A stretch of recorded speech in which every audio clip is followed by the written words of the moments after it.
दिल्ली में केजरीवाल सरकार पर नई शराब नीति के जरिए घोटाले की जांच अभी चल ही रही है कि दिल्ली के उपराज्यपाल ने अतिरिक्त क्लासरूम घोटाले की जांच की सिफारिश कर दी है, जिसमें केजरीवाल सरकार पर 500 करोड़ रुपए के घोटाले के आरोप लगाए जा रहे हैं। कहते हैं ना क्या बनवाया 700 नए स्कूल बिल्डिंग्स आज केवल 2015 से लेकर आज तक खड़ी हुई हैं। और ये बिल्डिंग्स नहीं खड़ी, चार दीवारी नहीं खड़ी, बच्चे पढ़ रहे हैं, उसमें बच्चों का भविष्य बन रहा है। लेकिन मनीष सिसोदिया के इस दावे पर गंभीर सवाल सतर्कता आयोग की जांच में उठ रहे हैं।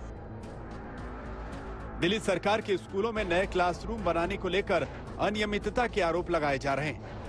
आरोप है कि दिल्ली में बिना टेंडर किए एक्स्ट्रा क्लासरूम बनाने की लागत 90% तक बढ़ाई गई।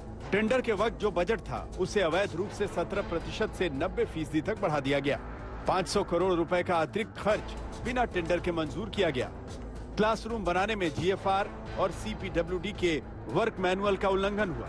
इससे दिल्ली में जहां 6133 क्लासरूम बनने थे, उसकी जगह 4027 क्लासरूम ही बने। यहां तक कि 194 स्कूलों में जो 1214 टॉयलेट बनाए जाने थे, उनमें से कई जगह टॉयलेट को भी क्लासरूम गिन लिया गया।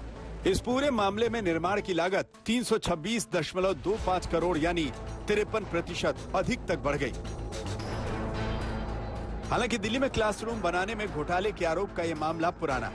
25 जुलाई 2019 को ही केंद्रीय सतर्कता आयोग को इसकी शिकायत मिली थी, जिसकी जांच के बाद 17 फरवरी 2020 को सीवीसी ने जांच रिपोर्ट दी थी। उस रिपोर्ट में पाया गया था कि क्लासरूम्स बनाने में प्रोजेक्ट में आधा अधूरा और घटिया क्वालिटी का निर्माण हुआ है। अब एलजी ने इस मामले की जांच की बात कही है। उधर दिल्ली में शराब घोटाले की सियासत आज विधानसभा तक पहुंची। केजरीवाल सरकार ने एक दिन का विशेष सत्र बुलाया था। सत्र में शामिल होने जा रहे आम आदमी पार्टी के विधायक खोखा खोखा नारे लगाते दिखे।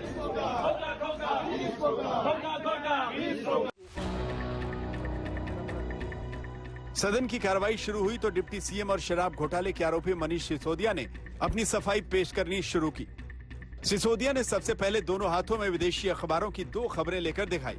एक में भारत के कोविड मैनेजमेंट की बदनामी की खबर थी, दूसरे में दिल्ली के शिक्षा मॉडल की तारीफ। दोनों तस्वीरों के तुलनात्मक सियासत के बाद सिसोदिया ने सीबीआई की छापेमारी वाली कथा सुनाई। उत्साह में जांच एजेंसी को बार बार निवेश एजेंसी कह डाला। वो एफआईआर भी पढ़ी मैंने, पूरी तरह से फर्जी एफआईआर। सोर्सेज ये कह रहे हैं शायद दुनिया की किसी इन्वेस्टिंग एजेंसी द्वारा, दुनिया की किसी भी इन्वेस्टिंग एजेंसी समय समय पे दबाव में काम करती रही हैं, पर इतना दबाव बनाना किसी इन्वेस्टिगेशन एजेंसी पे कि जी कुछ है नहीं, कोई तथ्य नहीं है, बस धूल में लठ मारना है। हमारे यहाँ कहावत है, धूल में लठ मारो तो थोड़ी धूल उड़ी जाती है। सीबीआई छापे की पूरी कथा सुनाने और बीजेपी पर पार्टी तोड़ने के लिए ऑफर देने का आरोप लगाने के बाद सिसोदिया ने शराब घोटाले को लेकर उठाए जा रहे सवालों का गणित समझाया। अगर कोई बोतल 750 रुपए की मिलती थी पुरानी एक्साइज पॉलिसी में, तो नई एक्साइज पॉलिसी में वो भी 750 की मिल रही है। अगर 450 की मिलती थी तो 450 की मिल रही है, 1000 रुपए की मिलती थी तो 1000 रुपए की मिल रही है। तो ऐसा नहीं है कि जनता के ऊपर कोई बोझ डाला गया हो। फिर जिस चीज की फीस सरकार पहले पुराने रिजीम में 10 लाख रुपए लेती थी, उसकी फीस, होलसेल की फीस हमने 5 करोड़ रुपए कर दी। और ये कह रहे हैं जी भ्रष्टाचार हो गया। जनता के ऊपर कोई बोझ नहीं। सरकार जहां से पहले 10 लाख रुपए लेती थी, वहां से 5 करोड़ मिल रहे हैं। जहां से 8 लाख रुपए लेती थी, वहां से आज 10 करोड़ रुपए मिल रहे हैं। और ये कह रहे हैं जी भ्रष्टाचार हो गया। ये पहला ऐसा भ्रष्टाचार है जहां जनता के ऊपर कोई बोझ नहीं डला, सरकार को कोई नुकसान नहीं हुआ, बोले भ्रष्टाचार हो गया। हवा में चल रहा है। हालांकि दिल्ली के आबकारी विभाग से लिए गए आंकड़ों के मुताबिक साल 2019-20 में दिल्ली में करीब 10,000 करोड़ रुपए की शराब बिकी, जिसमें करीब 4200 करोड़ रुपए का उत्पाद कर सरकार को मिला था। 2020-21 में कोरोना के बावजूद 7,800 करोड़ रुपए की शराब बिकी और उसमें 3300 करोड़ रुपए का उत्पाद कर सरकार को मिला।